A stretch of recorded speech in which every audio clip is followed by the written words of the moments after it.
नमस्कार, मी सोहम. माझ्या आर्किटेक्चरच्या थिसिसमध्ये माझा टॉपिक होता अनरॅव्हलिंग ॲग्रो टुरिझम विथ पर्माकल्चर. तर त्याच्यामध्ये अभ्यासात माझ्या असं लक्षात आलं की प्रत्येक जमिनीचा चढउतार बघणं हा फार महत्त्वाचा फॅक्टर आहे. तर त्या फॅक्टरनुसार, त्या घटकानुसार आपण वेगवेगळी पिकं कोणकोणत्या भागात घ्यावीत आपल्या जमिनीत हे आपल्याला पटकन समजतं.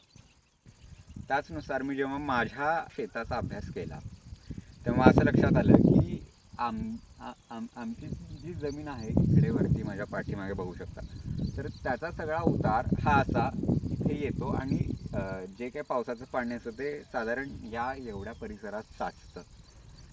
त्यामुळं आम्ही या भागामध्ये पेरली साळी, ही तुम्ही बघू शकता. साळी म्हणजेच भात, म्हणजेच इंग्लिशमध्ये म्हणतात पॅडी. जेव्हा जूनच्या महिन्यामध्ये थोडा पाऊस पडतो आणि नंतर एक साधारण छोटा कालावधी आपल्याला मिळतो ज्याच्यात वाफसा येतो, तेव्हा मी ही साळी पेरली होती आणि त्याची आता अशी आपल्याला दिसतात सऱ्या, सगळ्या सरीच म्हणतात ना त्याला. या पिकांना नुकसान नाही आहे अतिवृष्टीमुळं, पण जर दुसरी पिकं या ठिकाणी आली तर त्यांना नुकसान आहे. त्यामुळं आम्ही हा प्रयोग केला इकडे आणि आता बघूयात याचा रिझल्ट.